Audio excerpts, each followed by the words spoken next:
Hello friends, welcome back Sitharvak channel நண்பர்களே. எனக்கு இந்த வீடியோவில் பார்த்தீங்கன்னு வச்சுக்கோங்களேன், மிக மிக முக்கியமான ஒரு ராசி பலன் தாள்களை தாங்க இப்போ இந்த வீடியோவில் வந்து அதிரடியாக பார்க்க போகிறோம். 2024 ஆணி மாதமானது பிறந்து வந்துட்டுருக்குங்க. இந்த 2024 ஆணி மாதத்தில் கரெக்டாக பார்த்தீங்கன்னு வச்சுக்கோங்களேன், ஜூன் 21 அன்னைக்கு பௌர்ணமியானது வருதுங்க. இந்த பௌர்ணமி வந்ததுக்கு பின்னாடி ஒவ்வொரு ராசிக்காரங்களுக்கும் தலையெழுத்து மாறும். அதற்கு காரணம் கிரகங்களுடைய அமைப்பு தான். ஸோ கிரகங்களுடைய அமைப்பு என்ன, அது மட்டும் இல்லாமல் என்ன மாதிரி பௌர்ணமி வந்து சிறப்பு இருக்குது அப்படிங்கிறத எல்லாமே இப்போ இந்த வீடியோவில் வந்து பார்க்க போகிறோம். ஸோ இந்த வீடியோ ரொம்ப யூஸ்ஃபுல்லாக ரொம்ப இன்ட்ரெஸ்ட்டாக இருக்கும். வீடியோ ஸ்கிப் பண்ணாமல் பாருங்கள். ஃபஸ்ட்டு இந்த வீடியோ யாருக்கானது அப்படிங்கிறத சொல்கிறேன். ரிஷபராசியில் பிறந்தவங்களுக்கான தாள்கள் இதுங்க. அதனால் ரிஷபராசியில் பிறந்தவங்க வீடியோ ஸ்கிப் பண்ணாமல் பாருங்கள். உங்கள் ராசிக்கு இந்த ஆணி மாதம் பார்த்தீங்கன்னு வச்சுக்கோங்களேன், பௌர்ணமி வரக்கூடிய நாளுக்கு பிறகு என்ன மாதிரி தலையெழுத்து இருக்கும் அப்படிங்கிறத தெரிஞ்சுக்குங்க. ஃபஸ்ட்டு வரக்கூடிய இந்த ஆணி மாத பௌர்ணமியுடைய சிறப்பு என்ன, இந்த தேதி நேரத்துடைய முக்கியத்துவம் என்ன அப்படிங்கிறத முதல்ல சொல்லிடுறேன். அதை முதல்ல தெரிஞ்சுக்குங்க. ஒவ்வொரு மாத பௌர்ணமியும் ஒவ்வொரு குறிப்பிட்ட நட்சத்திரத்தில் தோன்றும். அந்த வகையில் ஆணி மாதம் வரக்கூடிய பௌர்ணமியானது ஆணி மாதத்தில் வரக்கூடிய மூல நட்சத்திரத்தில் ஏற்படும். எனவே இந்த பௌர்ணமி அன்று சிவபெருமான வழிபாடு செய்கிறது மட்டும் இல்லாமல் அனுமானையும் சேர்த்து வழிபாடு செய்கிறது ரொம்ப சிறப்பாகும். ஸோ இந்த பௌர்ணமி பார்த்திங்கன்னு வச்சுக்கோங்களேன், மூல நட்சத்திரத்தில் வர்றதுனால தான் கிரகங்களிடையே பெரிய மாற்றம் ஏற்பட போகுது. அதனால் கண்டிப்பாக பார்த்திங்கன்னு வச்சுக்கோங்களேன், ரிஷப ராசிக்காரங்க உங்களுக்கு என்ன மாற்றம் ஏற்படும் அப்படிங்கிறத தெரிஞ்சுக்குங்க. ஒவ்வொரு மாதத்தில் வரக்கூடிய பௌர்ணமிக்கும் ஒவ்வொரு சிறப்பு இருக்கா அப்படின்னு கேட்டிங்கன்னா, ஆமாம், கண்டிப்பாக ஒவ்வொரு வகையான சிறப்பு இருக்குது. இப்போ உதாரணத்துக்கு வைகாசி மாத பௌர்ணமி அன்னைக்கு முருகப்பெருமான் அவதரித்தார். இது வைகாசி விசாகம் என்று கொண்டாடப்படும். இதே ஆணி பௌர்ணமி என்று கோவில்களுக்கு சென்று புண்ணிய நதிகளில் நீராடி விரதமிருந்து வழிபாடு செய்கிறது ஒரு பழக்கம். ஆடி மாத பௌர்ணமி உத்தராயண காலத்தின் கடைசி பௌர்ணமியாக கருதப்படுது. 2024 ஆணி மாத பௌர்ணமி எந்த தேதியில் இந்த ஆண்டு வருது, பௌர்ணமி ஹிதி நேரம் மற்றும் எவ்வளவு முக்கியத்துவம் வாய்ந்தது, இதனால் ரிஷபராசிக்காரங்களுக்கு தலையெழுத்து எப்படி மாறும் அப்படிங்கிறது எல்லாமே இப்போ இந்த வீடியோவில் வந்து பார்க்க போகிறோம். தொடர்ந்து வீடியோ பாருங்கள், ரொம்ப யூஸ்ஃபுல்லாக இருக்கும். ஜூன் மாதம் வரக்கூடிய ஆணி பௌர்ணமி ஜூன் 21 2024 அன்னைக்கு வருதுங்க. ஆணி மாதம் 2024 பௌர்ணமி திதி நேரம் பார்த்தீங்கன்னு வச்சுக்கோங்களேன், கரெக்டாக ஜூன் 21 வெள்ளிக்கிழமை காலையில் 7:16 மணிக்கு ஸ்டார்ட் ஆகுது. ஜூன் 22 2024 சனிக்கிழமை காலை 7:29 வரைக்குமே பார்த்தீங்கன்னு வச்சுக்கோங்களேன் பௌர்ணமி இருக்குது. ஆணி மாத பௌர்ணமி ஜூன் 21 வெள்ளிக்கிழமை முழுவதும் இருக்கிறதுனால நாம் வெள்ளிக்கிழமையே வழிபாடு செய்கிறது, அந்த மாதிரி ஏதாவது செய்கிறதா இருந்தால் யூஸ் பண்ணிக்கலாம். ஒவ்வொரு மாத பௌர்ணமியும் ஒவ்வொரு குறிப்பிட்ட நட்சத்திரத்தில் தோன்றும். அந்த வகையில் ஆணி மாதம் வரக்கூடிய பௌர்ணமியானது ஆணி மாதத்தில் மூல நட்சத்திரத்தில் ஏற்படுது. எனவே இந்த பௌர்ணமி அன்று சிவபெருமானை வழிபாடுவது மட்டும் இல்லாமல் அனுமனுக்கு உகந்த சில வடமாலெல்லாம் சாத்தி வழிபாடு வந்து செய்யலாம். இந்த ஆணி மாத பௌர்ணமி அன்னைக்கு கிரகநிலைகள் பற்றி பார்த்துட்டோம். இந்த ஆணி மாத பௌர்ணமியில் என்ன செய்யலாம் அப்படிங்கிற ஆன்மீகத்தையும் பார்த்துடலாம். இந்த பௌர்ணமி திதி வெள்ளிக்கிழமை காலை தொடங்கி சனிக்கிழமை காலை முடிவடைகிறது. பெரும்பாலான கோவில்களில் ஆணி பௌர்ணமி அன்று அபிஷேகம் பௌர்ணமி பூஜைகள் நடைபெறும். எனவே வெள்ளிக்கிழமை காலையில் சிவன் கோவிலுக்கு சென்று அபிஷேகம் அல்லது பூக்களால் அர்ச்சனை செய்துவிட்டு வழிபாடு செய்யுங்க. அதே போல் அம்பாளையும் துர்க்கை அம்மனையும் வழிபட்டு உங்களால் முடிஞ்ச அளவுக்கு அன்னதானம் பார்த்தீங்கன்னு வச்சுக்கோங்களேன் செய்யுங்க. அதாவது அன்னதானம் செய்வது சிறப்பு. பௌர்ணமி என்று சிவன் மற்றும் பார்வதி ஒன்றாக இருக்கக்கூடிய படத்தை நீங்கள் வாங்கிறது வீட்டில் சுபிட்சத்தை ஏற்படுத்தும். அதனால் அந்த மாதிரியான படம் வாங்கி உங்கள் வீட்டில் வந்து இந்த பௌர்ணமி அன்னைக்கு வந்து வைக்க பாருங்கள். அதுக்கப்புறம் ஆணி பௌர்ணமி அன்னைக்கு திருவண்ணாமலையில் கிரிவலம் மேற்கொள்கிறது ரொம்ப சிறப்பு. ஸோ அது எந்த நேரத்தில் மேற்கொள்ளலாங்கிறதையும் ஷேர் பண்ணுறேன், அதையும் நோட் பண்ணிக்கோங்க. ஜூன் 21 2024 காலை 7 மணிலேருந்தே பௌர்ணமி திதி தொடங்குது. ஸோ சனிக்கிழமை வரை நீடிக்குது. எனவே ஆணி மாத பௌர்ணமி வெள்ளிக்கிழமை காலை முதல் சனிக்கிழமை காலை வரை கிரிவலம் செல்லலாம். இது வந்து உங்களோட விருப்பம். கிரிவலம் நைட்டில் செல்லலாம், சாயந்தரம் செல்லலாம், உங்களோட விருப்பம். ஆனால் கிரிவலம் இந்த டைமில் மேற்கொள்ளலாம்.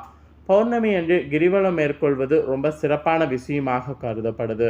அதனால தான் பௌர்ணமி அன்னைக்கு கிரிவலம் மேற்கொள்வது கண்டிப்பாக உங்களுக்கு தேவை என்பதை இந்த வீடியோவில் வந்து ஷேர் பண்ணேன். ஸோ இப்போ ஆணி மாத பௌர்ணமியுடைய சிறப்பையும் ஆணி மாதம் என்ன மாதிரியான விஷயம் நடக்கும், அதனால் கிரகநிலை எப்படி உருவாகும் அப்படிங்கிறதையும் இப்போ நாம் பார்க்குறோம்.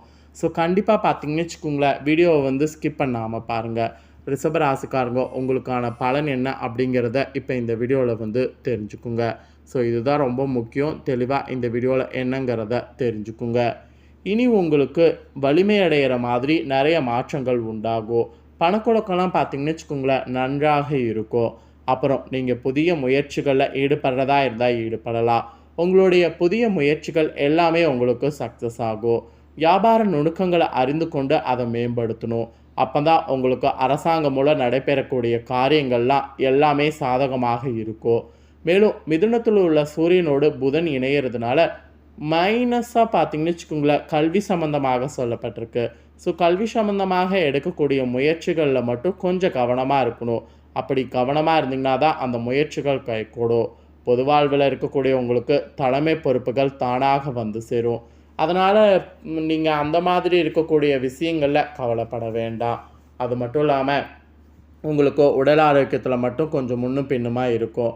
அப்படி உடல் ஆரோக்கியத்தில் முன்னும் பின்னுமாக இருந்தாலும் உடல் ஆரோக்கியத்தில் பெருமளவு பாதிப்பு ஏற்படுத்தாது. எந்த விளைவாக இருந்தாலும் அந்த விளைவு தாய்வழி ஆதரவாக உங்களுக்கு கிடைக்கிறதுனால பிரச்சனை இல்லை. தக்க விதத்தில் உங்களுக்கு வீடு இடம் வாங்கக்கூடிய யோகமும் இருக்குது. பத்திரப்பதிவில் இருந்த தடைகளும் அகலும். நீண்ட தூர பயணங்கள் சாதகமாக அமையும். பயணங்கள் மேற்கொள்கிறதா இருந்தால் தொழில் வேலை ரீதியாக பயணங்கள் மேற்கொள்ளலாம். அப்புறம் சஞ்சரிக்கக்கூடிய நிறைய கிரகங்கள் பௌர்ணமி அன்னைக்கு நவகிரக பரிகாரங்களை செய்வதன் மூலிமா உங்களுக்கு நற்பலன்களை வரவழைத்து கொள்ளலாம் என்று சொல்லப்பட்டிருக்கு. அதனால் பரிகாரங்கள் ஏதாவது 1-2 செய்திடுங்க. அது மட்டும் இல்லாமல் தொட்ட காரியங்கள் எல்லாம் வெற்றி கிடைக்கிறதுக்கு அது ஒன்று தான் வழி. தொல்லை தந்தவங்கள்லாம் பார்த்தீங்கன்னு வச்சுக்கோங்களேன், விலகி போயிடுவாங்க. அதனால் தொல்லை தந்தவங்களை நினச்சி கவலைப்பட வேண்டாம். அதுக்கப்புறம் பார்த்தீங்கன்னு வச்சுக்கோங்களேன், உங்களுக்கு நிறைய பார்த்தீங்கன்னு வச்சுக்கோங்களேன், கணவன் மனைவியாக இருக்கிறவங்களுடைய ஒற்றுமையானது பலப்படும். ஸோ கணவன் மனைவியாக இருக்கிறவங்க ஒருவருக்கொருவர் அண்டர்ஸ்டாண்டிங்கோடு நிறைய பேசுங்க. வியாபாரத்தில் கூட பங்குதாரர்களுடைய ஒத்துழைப்பை திருப்தி தரும். வெளிநாட்டில் உள்ள நிறுவனங்கள்ல இருந்து அழைப்புகள்லாம் பார்த்தீங்கன்னு வச்சுக்கோங்களேன் வரும். இந்த மாதிரி நிறைய மாற்றங்கள் வந்து ஏற்படும். குடும்ப ரீதியாக பார்க்கும்போது முன்னேற்றம் திருப்தியாக இருக்கும். கொடுக்கல் வாங்கல்லாம் பார்த்தீங்கன்னு வச்சுக்கோங்களேன், சீராக அமையும். பிள்ளைகளுடைய கல்வி சம்பந்தமாகவும் கடல் தாண்டி சென்று மேற்படிப்பு படிப்பு சம்பந்தமாகவும் நீங்கள் எடுக்கக்கூடிய முயற்சி அத்தனையுமே வந்து கைகூடும். பூர்வீக சொத்து தகராறுகள் இருக்கிறதெல்லாம் கூட அகலும். பாக பிரிவினைகள் கூட சுமூகமாக முடியும். இப்படி எல்லாமே பார்த்தீங்கன்னு வச்சுக்கோங்களேன், உங்களுக்கு பாசிட்டிவாக இருக்கும். பொது வாழ்வில் உள்ளவர்களுக்கு கூட புதிய பொறுப்புகள் கிடைக்கும். வியாபார தொழில் செய்பவர்களுக்கு எதிர்பார்த்ததை காட்டிலும் கூடுதல் லாபம் வந்து உண்டு. உத்தியோகத்தில் உள்ளவர்களுக்கு சக ஊழியர்களுடைய ஒத்துழைப்பு திருப்தி தரும். கலைத்துறையில் உள்ளவர்களுக்கு மாதத்துடைய பிற்பகுதியில் புதிய ஒப்பந்தம் வந்து சேரும். மாணவ மாணவிகளுக்கு நினைவாற்றல் அதிகரிக்கும். முன்னோர்கள் பாதையில் அடியெடுத்து வைக்கிறது அதெல்லாம் உங்களுக்கு சக்ஸஸ் ஆகும். பெண்களுக்கு கூட குடும்ப நிர்வாகத்தில் இருந்த குழப்பங்கள் அகலும். உத்தியோகத்தில் உள்ளவர்களுக்கு எதிர்பார்த்த லாபம் மாற்றம் உண்டு. இப்படி பாசிட்டிவாக பார்த்தீங்கன்னு வச்சுக்கோங்களேன், பல விஷயம் நடக்கும். அதே போல் உங்களுக்கு வேலை ரீதியாக பார்த்தீங்கன்னு வச்சுக்கோங்களேன், ஒரு சில விஷயங்களில் கவனமாக இருக்கணும்னு சொல்லப்பட்டிருக்கு. ஸோ வேலை ரீதியாக நீங்கள் எடுக்கக்கூடிய ஒவ்வொரு முயற்சிகளுமே கரெக்டாக இருக்குமா அப்படிங்கிறத பெரியவங்க ஆலோசனை வந்து கேளுங்க.